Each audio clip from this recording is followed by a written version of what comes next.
আগে গরিব ছিলেন, টাকা পয়সা ছিল না, এখন ধনী হয়েছেন। ভাত চাউল ধুতে গিয়ে যদি একটা চাউল পড়ে যায়, ওই একটা চাউল কার দয়া? আল্লাহর দয়া। ওই একটা চাউল যদি আপনি উঠিয়ে না নেন, কার দয়াকে অপমান করলেন?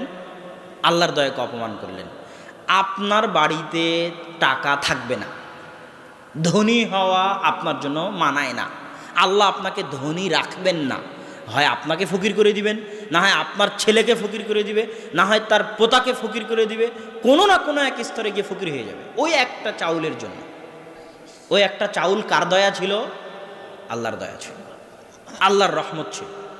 ফাইদা কুদিয়াতি সালাত, মানুষ সালাত যখন শেষ হয়ে যাবে অলসতা করে শুয়ে থাকিও না, আল্লাহর জমিনে ছড়িয়ে পড়ো।